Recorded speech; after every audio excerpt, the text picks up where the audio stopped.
Hey, I'm Rhonda. I'm part of the police photography section, and yeah, this is a day in our life. I'm 51 car today, so that means the phone's on me. We get into work early, go through the jobs in the system, see what photography jobs Frontline have entered overnight, and just delegate those out between the photographers. And then yeah, we just wait for calls and respond to whatever's happening. We've got three cars like this. They're kitted out in the back with everything we could possibly need, from batteries and numbers and stickers and spare flashes, tripod, torch, glasses, filters, USB sticks, lights, but the main bits are all, we've each got our own case assigned to us. Obviously you don't own it, but it's yours as long as you work here. Canon 5D cameras at the moment, some Mark 3s, a couple of lucky people have got Mark 4s, I'm not one of those. Still, we're obviously plain clothes. We wear a vest as well, which is always in the back of the car. We've got a gear bag with high vis. You kind of never know when you might have to step back into a normal police role and help out at a situation or a crash scene, or even just traffic incidents, pulling cars over if we need to. So I always have that stuff on board as well. Just got to kind of be prepared for everything, I think, in this role. You never quite know what's around the corner. Good job, but alrighty. Don't stand on the loose bricks. Cue the phone call. Photos, Rhonda speaking.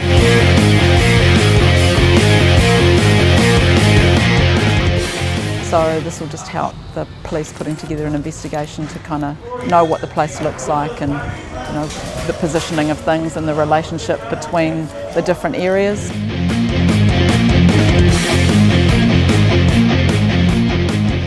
Alrighty, we're here at Mechanics Bay. We're just going to go for a ride in Eagle and get some photographs of a couple of addresses in Auckland in relation to an investigation that's happening at the moment.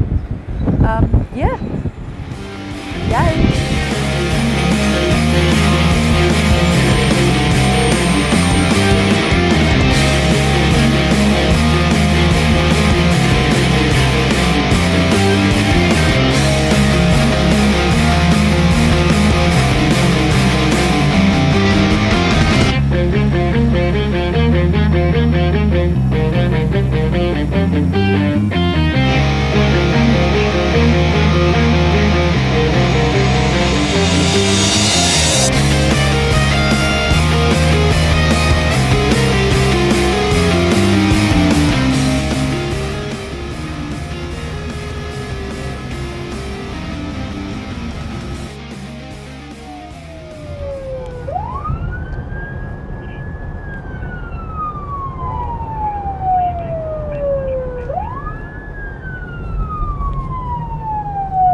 So I always, even in the daytime, I'll use a tripod.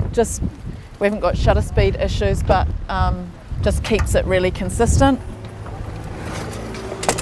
What are we looking at here? So it's pretty standard. We'll just do a walkthrough from, the vehicle's lost control on the corner, so I'll go back beyond the corner a little bit and just show where it is that it went wrong. There's some really clear skid marks, so those are going to be nice and easy.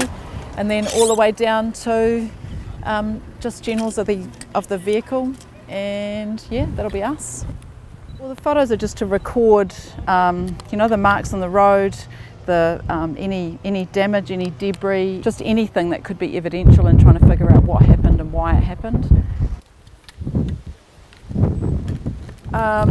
Because it's a serious type scene where DNA and stuff is important, I'm going to get overalls and booties and hairnet, mask, yeah, basically just completely kitted up so none of my DNA ends up in the scene.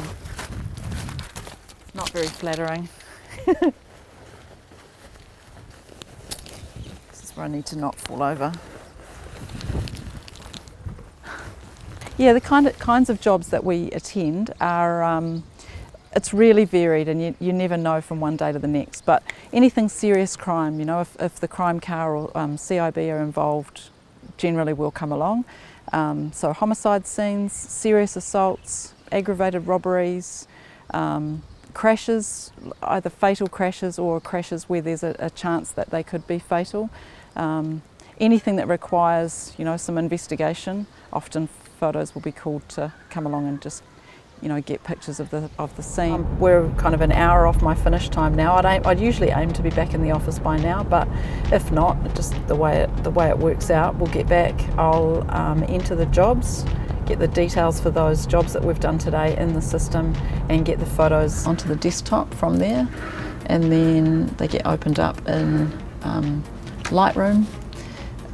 Obviously, because they're evidential photos, nothing's, you know, we don't alter, we don't, you know, take things out or put things in or make any kind of changes like that. Just lighting adjustments really, lifting shadows, dropping down highlights, making sure that everything's clear and sharp and we can see everything we need to see. This is photography. So this is, we're based at Harlech House, and this is our main kind of office area. We've all got our own little space that we live in. This is me in here.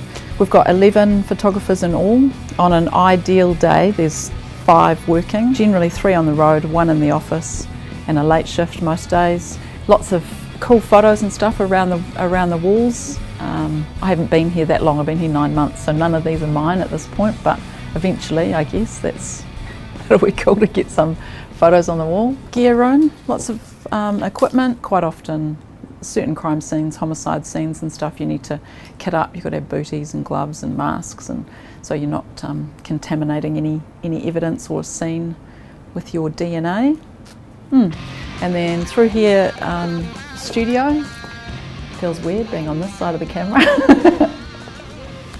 Probably not my favourite. Before Poilice, pretty much a full-time mum. You know, little bits and pieces of photos on the side. I also make cakes, although don't broadcast that out there. I'll be accosted. Everyone knows the way to Poilice's stomach. It Poilice's hearts through their stomach. My number 3 is 21, and she's in Poilice too. She's been in just over a year. She'll be my boss before I know it.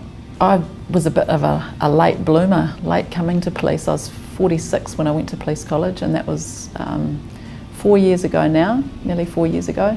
I worked in frontline for about 18 months and then had a stint in family harm, and then a secondment came up for photos, and for me I'd kind of always wanted to end up in photography. It's something that's a real hobby and a passion outside of work, so the idea of combining the two was pretty attractive. What I'm taking photos of is very different to what I was taking photos of for fun. Obviously the nature of our photos is pretty gruesome sometimes. It's definitely something that is not for everyone, but no, it's good. I'm excited to come to work every day, and there's not many jobs that are like that.